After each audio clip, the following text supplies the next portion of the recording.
slept here for days. I felt your heartbeat, felt your mouth breathe, but it's not real.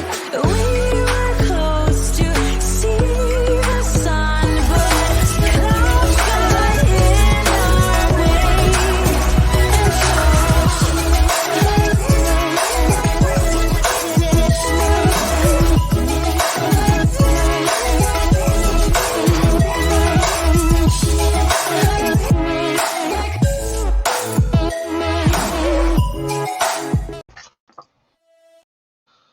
Hello, good evening or just afternoon. Welcome to this special Dan Assor podcast live event. Thank you so much for joining, everybody. Hopefully you can all hear and see me. If you can give me a virtual nod, that would be appreciated. If you're listening or watching on demand, thanks so much for tuning in.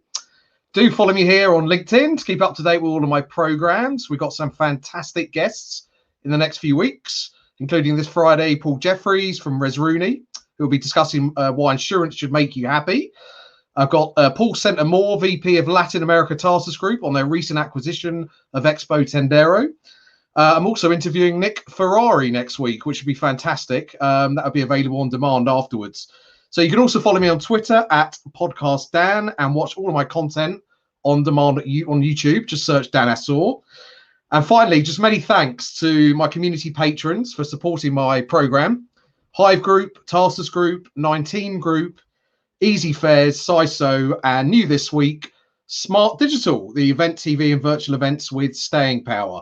You can also contact me about the community patron program. So without further ado, let me introduce today's panel, starting with Peter Jones. Hi, Peter. Peter, if you're not aware, can we hear you, Peter? Yeah, can you hear me? Good evening, Dan. Good evening, audience. Hi, Peter, CEO of 19 Group, who organise major scale trade exhibitions within the security, fire, emergency services, disaster management, health and safety, facilities management and maintenance engineering sectors. So good afternoon or good evening. Peter, next up we have Doug Emsley. Hey, Doug, how are you? I'm fine, Dan. Hello, everybody. Good. Doug is CEO of Tarsus Group, an international business-to-business media group with interests in exhibitions, conferences, publishing and online media. And Doug's also chair of SISO, an exhibition industry association based out of the US, which is dedicated to meeting the needs of the for-profit show organizer through networking, the exchange of ideas and experiences. Next up, we have Lou Kuanuka. I'm sure most of you know. Hey, Lou, how are you? I'm good. How are you? Thanks for having me. Very well.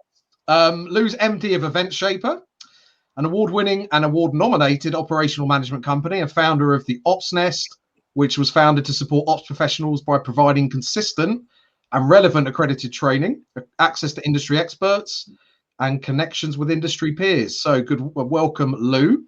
You're also chair of ESSA as well, which we'll talk about. And finally, welcome Jason Lunn. Jason is venue director of East of England Arena, an event centre based at the Showground in Peterborough, and it's the region's leading multi-purpose events venue. And Jason's also on the board of the Association of Event Venues. So hello, welcome. Thanks everyone for joining. Just to say, if you've got a question for today's panel, please write it in the comments section. If I can work out the tech, I'll try and read it out. So we've got about an hour. Without further ado, I'm going to get straight into it. Dan, can I just pull you up at the beginning of your show? Yeah. You said you got fantastic guests coming up over the next few weeks. Yeah. Well, how about tonight? Yeah. Well, obviously, you know, I have to push the. Well, I mean, that's a given, isn't it, Peter? You know, everyone could see the faces in front of me. But thank you for tripping me up at the beginning. You carry on. It's not as if I'm sweating enough, you know. But you know, just give me a bit more pressure. But yes, thank you to the fantastic guests. Obviously, we're sitting here on 27th of January. I'm going to go actually first to you, Peter, given what you just said. We're 27 days into the new year. I just want to do a quick roundup of taking everyone's temperature and how their businesses are doing and your feelings about the future. So I'll start with you, Peter. Well, long range about the future. If you look at the media, and I posted on LinkedIn an article The Economist wrote for Christmas, is the outlook for trade exhibitions or exhibitions generally is incredibly strong. And talking to the CEOs of the big venues, they, as we do, and our investors behind us feel that trade exhibitions will come back really hard. The question is just when. So, no pun intended for taking our temperature, Dan. But my temperature stays normal, by the way. What's in the short term? What's our view? Is the biggest question for us is will events when will events get going in 2021? And I have to say at this stage we just don't know. Yeah. Okay, thank you. And same question to Lou. I know you're beaming all the way from France as well, so we've gone international today, so that's fantastic. So I'll split it into kind of 3 key areas for me personally. At the beginning of this, I set out to put myself, my business, the Ops Nest, ESSA in the best possible position to take advantage of when we do go. So in terms of that, we're busy. We're busy on all those counts, making sure that we're not missing a trick, that we're using this crisis to look for opportunities where we can, and to seize those, and to adjust and tweak and modify to make sure we're best placed to go forward. I think the 2 key things for Switch On is number 1, in terms of shows. Our focus is looking at the edges of what's going to happen between now and a big switch on. So pushing the edges of the art of the possible, which is brilliant because Jason has shown and proven that pushing the edges of regulation and local authority relationships over the last year have been to his credit. So it's about what happens between now and the full flick of the switch, but in terms of shows. But secondly, the supply chain. The supply chain cannot be flicked back on at the click of a switch. So we're focusing a lot of energy and on how we rephase that and how we get lifeblood back into the supply chain, ready for when that switch needs to happen. Yeah, thank you. Doug, same question for you. I know obviously Tarsus has been very active and you've got some shows coming up which we'll talk about, but can you just give us your overall view of how the year has started? And yeah, I mean how we've looked at it and how we've planned is that the first quarter of this year was going to be really bad, and unfortunately it's playing out like that. It's all bad news. It's very difficult to get good news at the moment, but 80% of our business runs between August and December, and we definitely subscribe to the view that come the summer, I think we'll see massive changes in behaviours and confidence, and that trade shows will begin again in the second half of the year, although that will be bumpy. It won't be a matter of flicking a switch and everything goes. Sure. And for us, we're spending our time really on 3 things. One is our whole plan to going back to live, even though we are running shows around the world already, but with the concentration in that sort of August-December period being critical. Digital, we're doing a lot in the digital space, and we'll talk, I'm sure, a little later. But also, we, like Peter, we're big believers in the media form. And in the last 3 months, we've made 3 acquisitions, and we made the latest one on Monday this week in sure. So, we're still investing, and our owners still believe that actually this is a very strong media form. Sure, thank you. And Jason, from a venue perspective, and I know today, obviously, you were only looking at your calendar and you kindly agreed to join quite short notice. Can you give us a view from a venue perspective of your thoughts? There's some points where being an organizer and being an ex-consultant, so I've been a supplier, I've been an organizer, and now I run a venue. I still have those 3 hats, and I can't help but feel that some of the things and the support that we can get because we're a physical entity, I know it's almost impossible as an organizer to get that support. So we've had a little bit of a cushion, which I wish could be more easily spread across the rest of the industry. It's a bit of a fight that I've tried to do as well, because I felt some guilt at some of the support we got. And friends didn't, and I have now seen some suppliers get some support, but it's really hard. A few years ago when I took over, I started doing other things with the site, because we've got a big site. So we have parking contracts and things like that, which they kind of cover. They keep the electric on and stuff like that. So it doesn't really keep us busy. Obviously, we've come to the aid of the NHS on a few things. We have the testing station, and we will have a vaccine centre at some point. But it's just, I think it's difficult to see, coming from a background where, as an organiser, I can't ever remember cancelling a show or not going ahead. And I've cancelled more shows this year than I had done in the 28 years before that. And it's always my last sort of thing to do. It might be the wettest day and everybody's up to their knees in mud, and they're saying, "Oh, the site's being destroyed. Do you still want us to open?" Yeah, if we can get you open, we'll get you open. It's just not my first recourse to want to stop anybody from trying to do what they do and make their money, be that our electricians down the road, the organiser, quite a few of them are based in our region, and obviously to our caterers and to us as a venue. So it's difficult. You're balancing the books as best you can, and you're trying also to keep the young ones on that you hope are the future of the industry. That's where I think the difficulty is worse. I share everyone's concerns that it will take a long time for us to be able to turn the switches on and get the people that we want back. They've found other things to do, I hope. If they haven't, I hope they're hanging on. As leaders, I just think we should try and do as much as we can for as many people as we can, but often it's just trying to shout at politicians to give more help. Sure.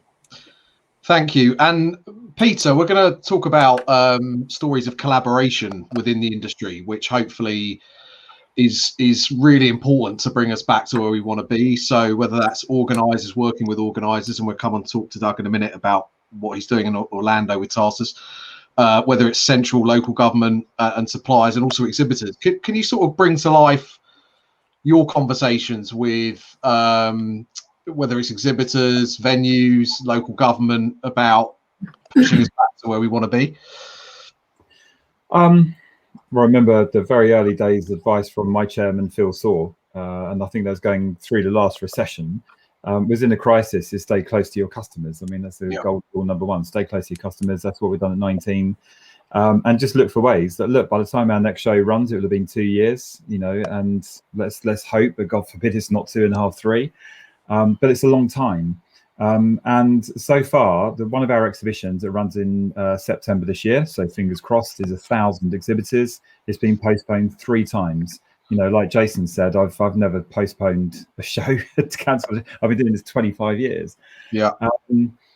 And we've held on to over 90% of the exhibitors in that show, and we've done that by staying close. And the best thing that we've done is just to stay supportive, keep communicating. It's a bit like when you have you fall out with your wife. Never. Which never, right? But even if it's really bad and she hates you, just keep talking. It's the best thing. Just keep communicating. Yeah. Keep telling. This is turning into a whole nother program, but yeah, okay. That's later on in the evening. Yeah. So the best thing we can do is just keep talking to the customers. And as an organizer, and you're going to go on later to talk about omnichannel stuff. There's other things that we can do. Marketing. We've got digital outlets. Just to keep on providing a service for our customers, so they don't see it as they've spent this money on a trade exhibition that can't run for 2 years and it's dead investment. You've got to show to your customers that there's ways that you can make that money work for them whilst they wait, and then you create the goodwill. At least they can see that you're trying. And you can hold the customers, with you, which so far, for September this year, we've done pretty good at that. Sure. So communication, as ever, is the key. Doug, it'd be great if you can bring to life the co-location of the fashion events that are currently going on in Orlando, and your collaboration with, I think, Informer and Clarion. Yeah, I mean, I'll link that first of all just with the associations in the US, and in terms of collaboration, everybody historically has acted independently, but the whole industry in the US has come together and formed an advocacy arm because it was missing in terms of how do we get the industry open, and we could lobby politicians at a federal and a state level. And we've called it Go Live Together. And that was set up really on a temporary basis, but it looks like it's become a long-term project, which unfortunately wasn't its original aim. And that has rolled out things like the All Secure program in terms of health and safety and security at events, and is now about to roll out the 2.0 version of that, which includes testing. And that really leads me into the next point, which is the fashion events that we are doing in collaboration with Informa and Clarion. So we've got 3 events we usually run in Vegas. We've moved them to Orlando. They will open in 2 weeks' time. And what we're doing there is working together because we want to make the experience for the buyers the best possible, so they can come and they can shop all 3 shows. We're working together operationally. We're working together on the joint marketing and the messaging. But probably the most important thing that we're doing is testing. No one can get into the show unless they've actually been tested. Okay. So we're using this as a case study to prove to other locations in America that we can run events safely. So what Go Live is doing in conjunction with obviously the 3 of us is 2 things. One is that they've got a proper documentary film team coming to actually video the whole process, so that actually we've got the visuals to show the Las Vegases, the Chicagos, the New Yorks, that actually this is how we run events safely. And then secondly, we've hired a firm of academics who will put together these sort of black box models that look at the environment in which we are running the show in terms of masks, social distancing, all our health and security processes, get a lot of data out of that event, and then that will be compared to going to a football stadium or going to the shopping mall. So that we've got a lot of data that we can then show to the politicians and the health authorities that actually we run very secure shows, and actually we should be differentiated from other so-called mass gatherings. Sure, and thank you. Matt Wesley has asked a question regarding that. It's just worthwhile just bringing that up. He's asking, Doug, are you doing the testing, or do they have to show their test results? So yeah, it's really been done in 3 buckets. In that you can get a test up to 72 hours in advance of the opening of the show, just like you would getting on an aeroplane, and you can turn up with the documentation and you can get in. We're also doing on-site testing, and that's been set up, and you book those appointments in advance, so you know which time to turn up and you get the test. And then thirdly, for the people who haven't booked or who have missed their appointments, there's a sort of a third bucket which you don't really want to be in, because that's probably going to take a little bit of time to be processed. But we're really encouraging everyone to actually pre-test, and it'll make it a lot easier to get into the show. Okay, and what about, sorry, I don't want to sort of go into the detail of vaccines, but is that the case for vaccines as well? So if you've been vaccinated for that, do you think in the future, because we've been speaking about these passports, haven't we? Yeah. Well, I think this is the way it's going. I vaccine and testing is here at least for this year, and that, you know, we'll see how things progress. But I think, unfortunately, you know, testing is going to be part of what we have to do on site. Sure. Hopefully, we don't have to test every single person, and we can actually have a proper risk management approach to it. But for the event in Orlando, every single person is being tested. Sure. Thank you. And Lou, collaboration with show organisers, how things been going in your world, and also clearly now you're chair of ESSA, so it'd be great sort of to get an understanding of how you feel that's going. Sure, and also EIA as well at the moment for my Sims, I think. How did you get the time, Lou? We're very happy to have you. You've managed to carve out the time for us. As I said, possibly the biggest hospital pass I've ever been given. However, determined to make the most of it. You know what? The EIA is a fantastic table that the organisers, venues, and contractors are able to sit around, and thank God that we have had that table there over the last year, because it fast tracked some lobbying with the government approach. It enabled ESSA to put forward to the EIA, and therefore for Chris Keith to go in and lobby on all of our behalves. So if that table hadn't have existed, I think we'd have been a fair few months behind. So collaboration at that level has been necessary and will be even more necessary going forward, because in order to restart, we are going to need to. I think it's been amazing to take that down into some of the working groups, to start really talking about how we can reset, not just go back to what we were doing, but move forward and do it better, do it in a different way. Are there ways that we can use this reset to be more efficient, be more effective, to think more logically about what we're trying to achieve? And those working groups have been pretty consistent. You know, some of them meeting pretty much every couple of weeks or so, looking at welfare. You know, if we're gonna come back to live events, how are we going to do that in halls? How are we going to support the people that we're trying to grab back into the industry and entice back? You know, are we going to make sure that there's toilets available for them, and you know, proper catering? Are we looking after the people when we do go back live? So EIA wise, lobbying, absolutely. ESSA and the AO and the individual associations are all collaborating at a real kind of nuts and bolts level as well, which is great. And then within OpsNest, we're finding some massive collaboration points, things around sustainability, just coming up with free thinking and different ideas. For all of the pain that we're going through, there's an opportunity here to sit back and consider if we could do it a better way. And here to that.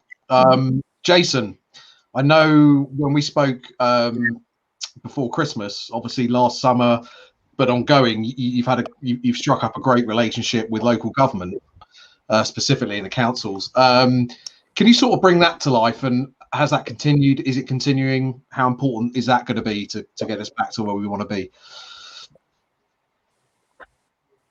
Well, I remember walking into a room and being told, a local authority told us we can't run any events, and that was sort of, you know, about a couple of weeks out from when we were looking to do it, maybe a month. And we put in place pretty early somebody we would call COVID officer, and I'd been working with the AEV on documentation and sharing it with, you know, if everybody's seen All Secure and all the other documents. I was sharing this with our local authority leaders, and they were all on board. You know, here in the UK, I think the SAGs have become a little bit weaker, and there's not really any specialist knowledge on them when they meet, and it was really getting beyond the SAG. And I remember having quite a heated conversation with the leader of the council, who put me in direct contact with the person regionally who's in charge of public health, somebody we wouldn't normally speak to. And the model we adopted from them was a public health meeting that then told the SAG whether the event could go ahead. And pretty much once public health had said yes, all the other doors opened. And because I was sharing what, you know, the associations were doing with quite a high level here, just saying, you know, there was no information coming back. The main thing I knew was this was not going to come as a government diktat. Here's how you do it. We were going to have to go there, tell them how we would do it, and get their buy-in and say how it would work. Yeah. And we did that with 3 events. I think one of the most frustrating things, and when Doug touched on shopping centres, you know, we'd run a large motorhome sale event. We'd run a truck fest with about 6,000 people on site per day. These are mostly the outdoor stuff. And then we were coming up on opening in October, and we had an antiques event coming. And obviously Boris made his announcement on the Monday before, and actually we'd already looked at indoor markets, and they were allowed to open, and in my view, their documentation and their regs were woeful. So we showed Public Health the regs for indoor markets and said, these can open, we can't. If we run an indoor market, which is what an antique sale is, tabletop stuff, but using our rules, can we open? And they said yes. It was a very, very quick yes. You're better than the indoor market. Sure. And I think that one of the most annoying things for me is knowing when a shopping centre is open and they're not track and tracing, and we're open and we are, test and trace, whichever government wants to call it. But it's still keeping up with communication. We've shown here that, I mean, the local politician got involved, and I wouldn't call myself conservative anymore, but actually he's been very, very good, and I support him, and I thank him very much. The leader of the council got involved and was banging heads together to say, I mean, we drop, X billion, well above what we turn over into the local area, the hotels, pubs, and all that, and obviously local suppliers, electricians and stuff, which they're aware of. And I remember the chief executive council saying to me, "We want you to be open." And I know a lot of local authorities haven't had that attitude. And it's not that, I mean, I've had conversations with people saying, well, how do you get around it? And I'm saying, you don't get around it. You prove how you can do something that answers the question. And I think events people, we're really, really, really good at solving problems and finding a way and making lots of phone calls and banging heads together and making things happen. So we're often the only person left in the room smiling, trying to find a way forward. Sure. Everybody else is starting to slit their wrists. And I think we've got to maintain that positivity somehow. It is going to be more complicated with the variant that the UK has got at the moment. But I'm confident we will reopen. But I think it will go outdoors, indoors, in that kind of direction. And it'll come back in the tiers, and it'll be very, very tight. I'm probably a little bit more positive as I see the vaccine rollout here. I worry for us that we might miss the testing boat in this country for a lack of permissions recognition and the costs not being properly attributed. It's going. If it all lands on the organiser, it's not fair. If it all lands on the venue, it's not fair. And if the local authority want events, I mean, I wrote down here, the way we'll build back our country is through staging events, getting business people together in rooms, talking, doing deals, making things happen. And often that's a way of getting investment into a city. So we need to be one of the first ways that people are saying, well, they're talking about a festival of Brexit. Well, have a festival of opening up the country again. Yeah, great point. Thank you. We've got a lot of questions, which I will hold off until we've gone through some of our topics. Peter, I want to talk about the type of events and how we're actually interacting with our delegates and visitors on an annual basis, and this sort of phrase omnichannel. And I know that 19 specifically with your Connect initiative are sort of all over this, and also Doug, I'll come talk to you about it. Can you sort of bring that to life, and how actually that's possibly been, well, it definitely has been a positive that's come out of this? Yeah, definitely. I'm going to be brave enough to put my hand up and say that organisers in a pre-pandemic world can actually be quite lazy and complacent about their shows. And even us in the past, we've organised big events. I've been in this industry 25 years, worked for Doug 20 years ago. I think we're over that now. He's forgiven me. We're on the same panel. It's a good sign, Dan. We've probably got over 100 years between us, but I'm not going to suggest who's got the least or the most years. But there you go. It's definitely me the least. There's many times when you roll up the shutters to an enormous show that Lou's team will have done an amazing operational job behind the scenes, and 8 a.m. the next day you roll the shutters up, and us organisers do us a little bit. You pray, because hopefully there's a big queue outside. They come inside, and somehow it's just a little bit random sometimes, but somehow you fill the hall full of visitors, and somehow the right visitors find the right exhibitors. They have a good time. You rebook, happy days, and you do it all again next year. Whilst we've been stuck through 2020 not being able to run shows, we've done some reimagining at 19, not so much like a pivot to digital. And I think even Doug is of this view as well. Digital is very important. We're embracing it as part of our shows, but we're certainly not reimagining to digital. Sure. But we have reimagined what we're all about, the show organisers. It's not just those 2 or 3 days on site. The gold mine that we sit on top of, those registrations, Dan, the data, we are all about data. And on the build up to one of our shows, our NEC series gets 28,000 visitors. We probably have 40, 50,000 pre-registered on the run up. Rather than waiting to roll the shutters up on the opening morning and pray for the best, is actually work that audience in advance. So we launched a service about 4 months ago called Connect Plus.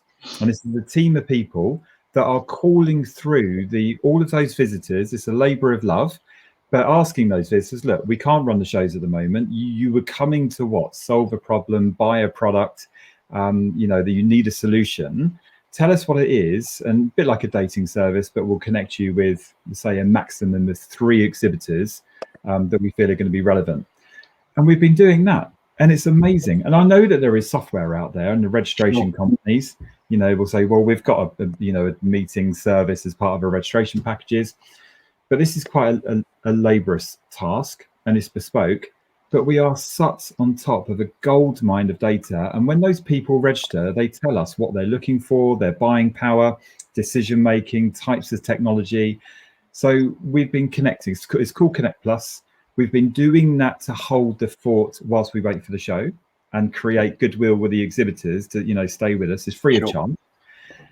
But this is something that post-pandemic, when we're all back up and running, that we don't want to slip back into our lazy ways, and we want to keep this running year round. So like digital creates that 365, audience interaction. We will be working year round with a team of people, finding out what the visitors are looking for. And for once, when we roll the shutters up, we don't look at a queue with random and we just hope they're the right people. We know who they are, what they're looking for, and they've all got pre-arranged meetings in the show. Yeah, which is fantastic. Can only be a good thing. And ultimately, if people are going to come back to shows, they want to know that it's resonates with them and there's something in it for them. And obviously, that communication ongoing can only help. Doug, Omnichannel, what does it sort of mean to you? And I know you've also spoken about, and Lou, I'll come to you as well in a minute, about the talent that's going to be required.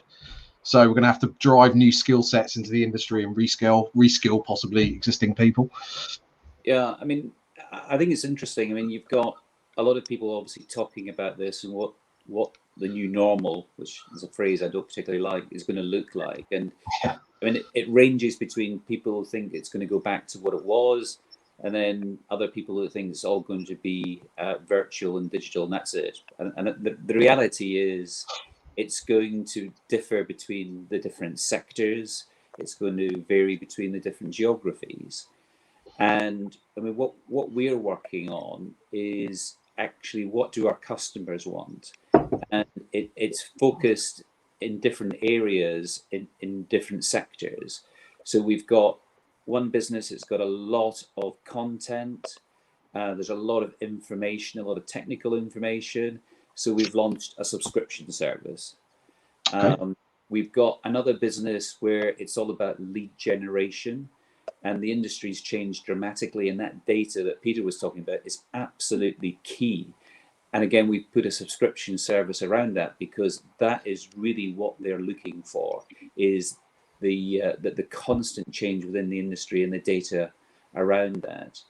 Then we've got another business that's focused on doing more video orientated presentations of content, really reflecting that in the last year, how people consume media has changed dramatically. People's attention spans has changed dramatically. So we've got to think about how we deliver that information. And we've also got to think, and I think you're absolutely right, about, how do we service our communities? Because we're going to need more tech savvy people, but also we're going to have to actually look at different sales skills, different marketing skills, because selling subscriptions is totally different to selling space. Sure. Using video content is different from the classic sort of magazine or direct mailing, etc., etc. So there's going to be a massive skill set change within the industry, and I think it's exciting. I mean, how we see our business evolving is it will always be a live event business, but it'll probably in 3 years' time be 75% of our business, and 25 will come from other digital services. And it's not virtual and it's not hybrid. Those will be components. But I mean, I think the other thing that really concerns me around sort of going down the sort of virtual rabbit hole is I think there's a real danger of taking customer goodwill, which we've had in the last year because we couldn't run events and they've supported the virtual events, and we mistake that as a new business model. Sure. So diversification of revenue streams, clearly always important, but this gives us an opportunity to do that and build something. Lou, from a and thank you, Doug. Lou, from a delivery perspective, I know, in my last role, that when the pandemic hit, everyone was going to virtual. The ops teams obviously were like, right, you do this, and can you investigate this? And all of a sudden, everyone's like, oh, ops would do it. All these new strands, routes to market, etc. Great. What's your view from a supply perspective? Well, I'm going to come at this from two very different angles. And then leave the ops bit to the second one, if that's okay. Sure. Because absolutely, yeah. My personal experience over the last year of launching a membership community that switched to a subscription model within the industry that we all work in has layered me with lessons aplenty in terms of how do we build a community without a live event, where a live event can slot in afterwards. So I'm very much coming at the angle where we didn't have a live event to cancel, but we've built a community, and we will have live events when we can have them, at a level to which we can have them. But it's coming back to what Peter and Doug said. What do your customers want? What's necessary? What's needed in the market? And it's interesting because it makes me think back to the old kind of association model that has of running events. Members of associations were paying their subscriptions into those associations. There would be a big, fabulous show as part of that mix of media and of content delivery. And I just wonder how far back we will go round on that circle. Sure. Because ultimately, that's what we need to deliver. We as organisers need to deliver something in addition to the live show. And I agree, absolutely exciting as to where we go next with that, because I think we'll become more meaningful to our customers and to our audiences than we've been over the last 5 to 10 years, which kind of hopefully will bring the soul back into what we're doing. So coming at it with my ops head on. I agree with Peter in that I think if we were taking a good hard look at ourselves, we could be guilty of being a little lazy, and that could also be said about the operational element as well. If we switch that kind of operational, no health and safety kind of approach and look at the bunch of creatives that we've got in our industry. The operational people in our industry are problem solvers. That's what they are. So let's remove the ops kind of tags that we might assign to it. Replace that with, right, let's go to the problem solvers and ask them what solutions we can come up with. And then you can start to look at things like simultaneous event planning, hub and spoke approaches where you might have a headquarter event and simultaneous local regionalized events around the world. Start plugging the problems into that group of people, and they are perfectly placed to come up with solutions. So certainly in terms of what we're doing on our shows within Event Shaper, we're looking to provide our clients with advice around simultaneous running of events so that you could have an international event running concurrently. You can still have a headquarter event, but not necessarily all replicating each other, but having different content in different places to enable people in different parts of the world that maybe not able to come back to a 2021 show can still benefit from your brand and being involved. The other key element, I think, with the operational hat on is delivering broadcast quality content. And this is where ops and marketing really need to kind of be back joined at the hip. To enable us to take content that would have been delivered on the show floor, it's going to be hard to push that out broadcast quality around the world in either live or pre-recorded. So there's going to be a huge move in terms of AV and tech to ensure that any content that is being delivered in the live is also equally decent quality enough to be delivered in an evergreen format. Yes, lots to learn and lots of challenges. No, absolutely, but still exciting. And you know, we end up reaching out to other professionals in other industries as well, and bringing them in, which is great. Jason, just briefly, in terms of the venue and how it's had to adapt for these hybrid events, virtual and sort of ongoing communication with delegates. What's your venue? What's it done, and what is it doing to sort of work with organisers to deliver that?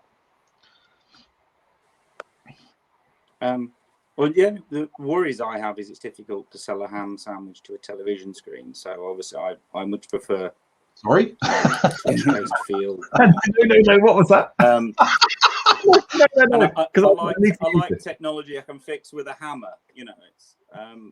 But I think I think Peter's right. Having been an organizer for years as well, you do get into and I'll use the word lazy, repetitive. Oh, well, that stand still goes there, and we'll book that piece of entertainment, and those people will meet there, and we'll have the same.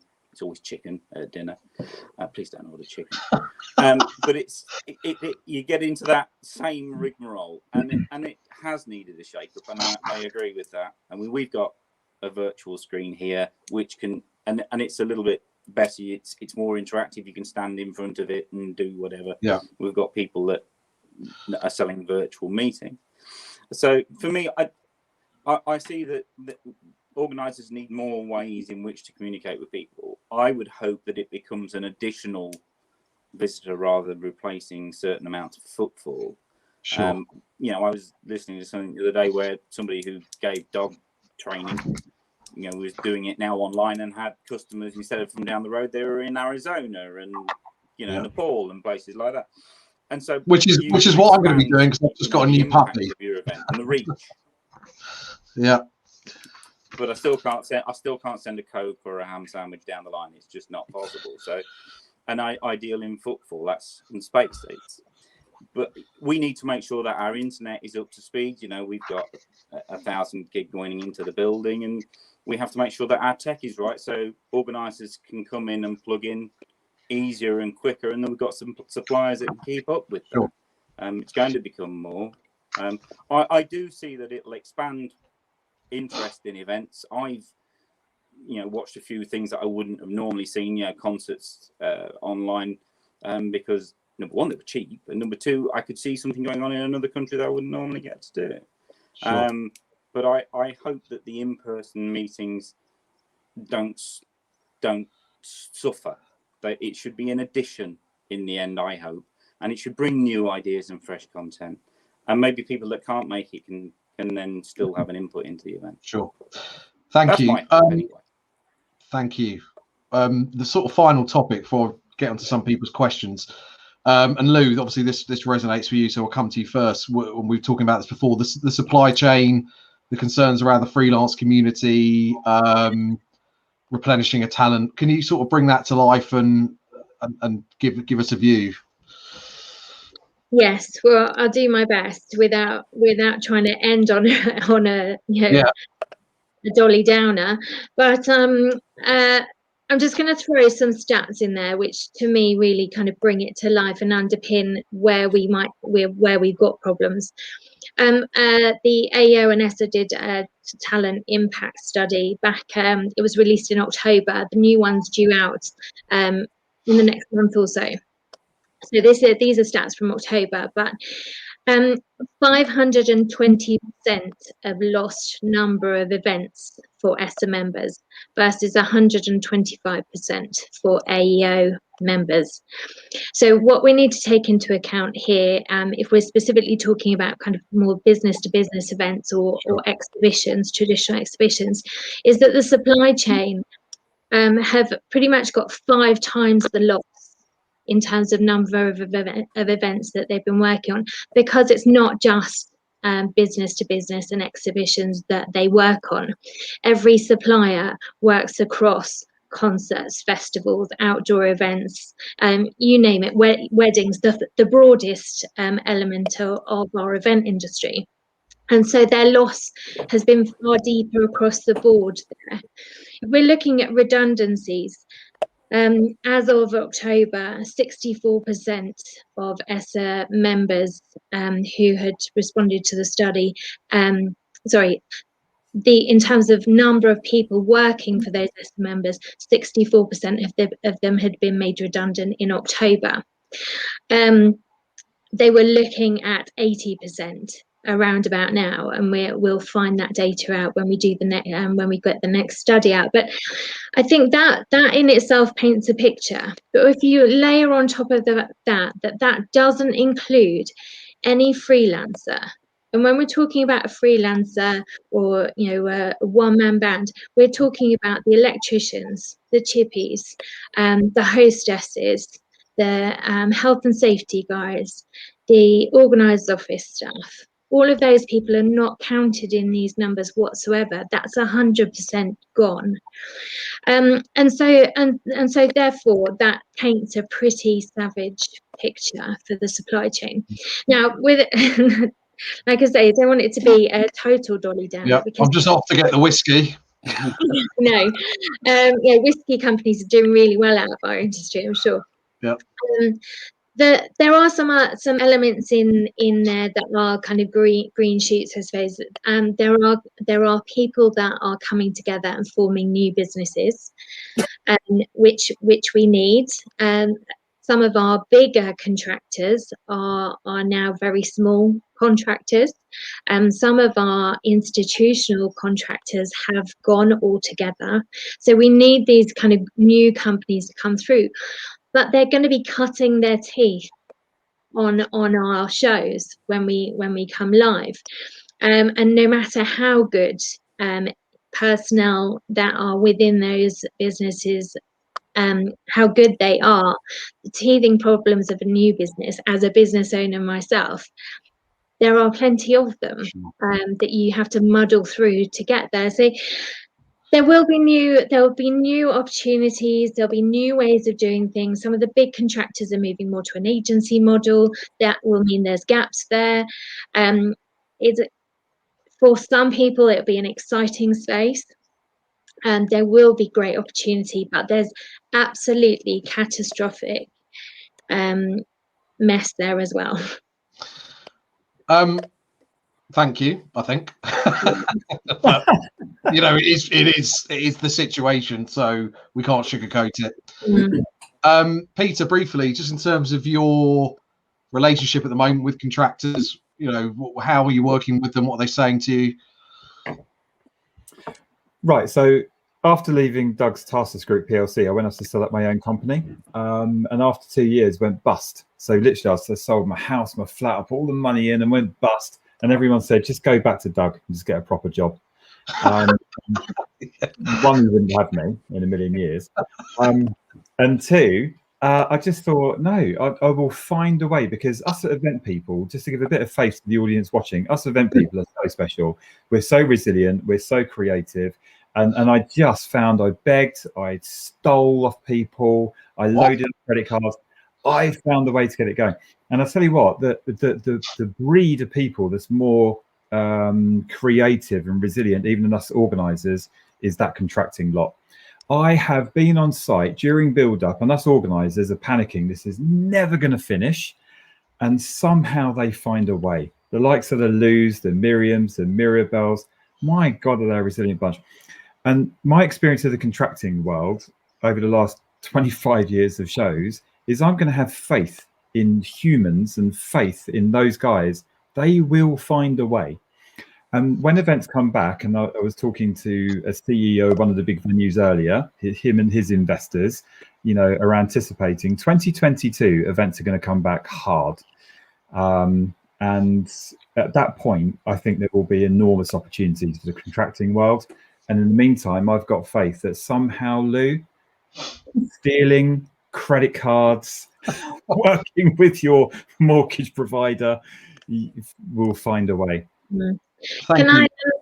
Can I put something in there, because you guys are so critical to this in terms of the organisers, and one of the things we're looking at within ESSA is almost like a fair trade kind of a symbol or process in order to get the supply chain moving. The supply chain can't cope on a 30-day in advance of show payment to get up and running.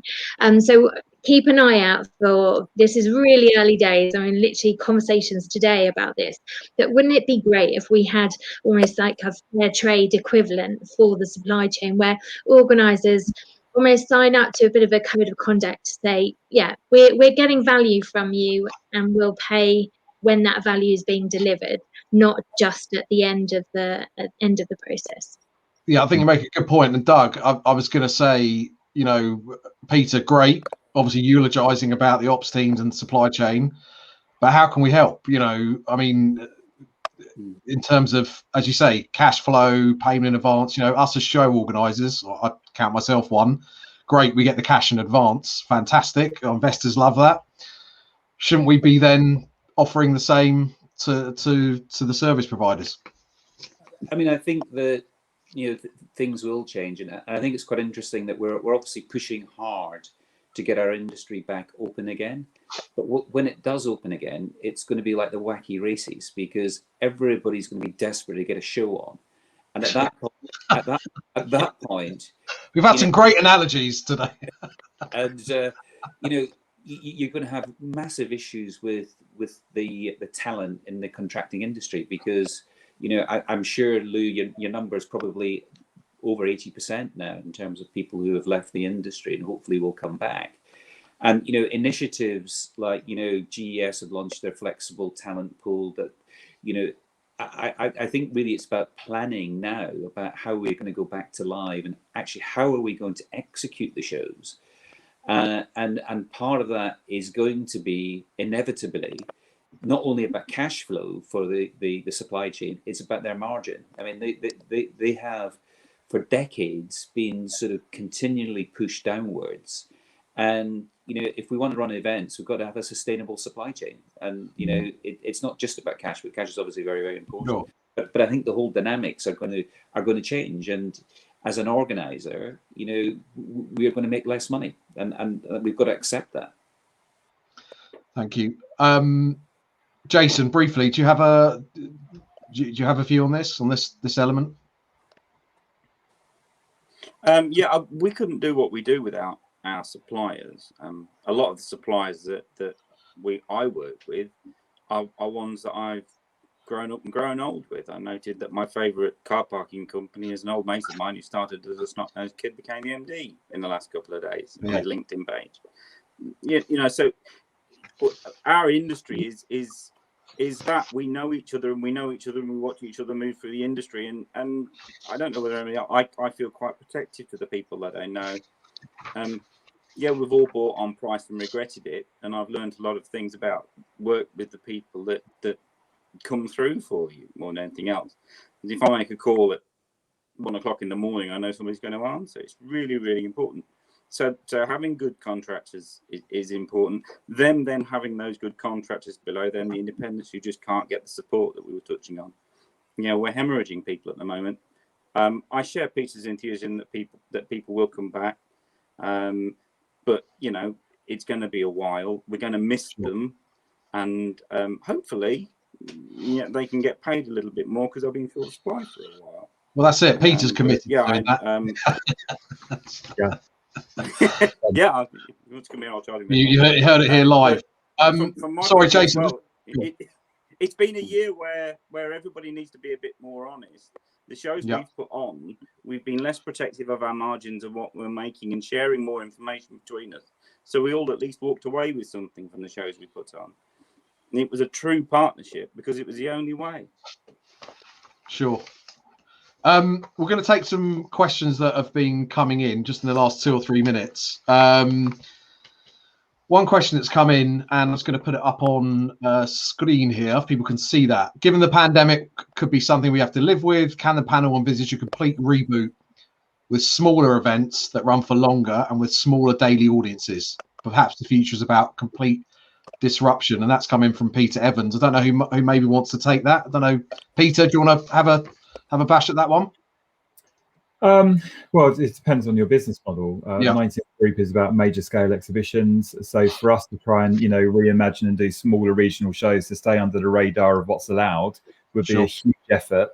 Like with the rest of the country, we keep our fingers crossed on what appears to be at the moment a staggeringly successful vaccine rollout, touch wood, that keeps going. And we'll get back to our shows when we get back to our shows. Okay. Doug, obviously from an international perspective and travel, lots of shows like Mobile World Congress have gone regional. Is that a trend that you see continuing? Well, I think what you're going to see and what we are seeing, like the 2 biggest markets in the world, the US and China, are domestic markets. They're huge domestic markets. And because they're not letting anybody in, they're really, really focused on that. And I think they will be, the first markets, to respond. And China has been the first market to respond. And I'm confident the US, by the summer, will actually be running good-sized events. I think the challenge comes, particularly in Europe. They're international, and if we can't travel, it's very difficult to justify the expenditure from an exhibitor perspective if you're not going to meet your clients. Sure. I think that's going to be a big challenge, and we're already seeing in Europe, some of the big German shows already cancel this year, and that to me is quite worrying. So I think that's how it will break down. Thank you. That's unfortunately all we have time for. So I just want to, it's now 5:57. And I know that you were waiting to have dinner. And Lou, I think you've got a pizza coming. You told me. What pizza are you having? What toppings? We're in the Alps, so a Savoyard, obviously, and a mighty meaty for the teenager. I won't ask everyone. Obviously, Jason's having a ham sandwich because you've referred to that a few times. So listen, thank you everyone for watching live, on demand, Spotify, however you consume your content. Really appreciate it. Thank you to Peter Jones, Doug Emslie, Lou Kuanuca, and Jason Lunn. Guys, if you can just stick around, I'm going to play a quick exit advert, if I can work out how to do it. And thank you so much.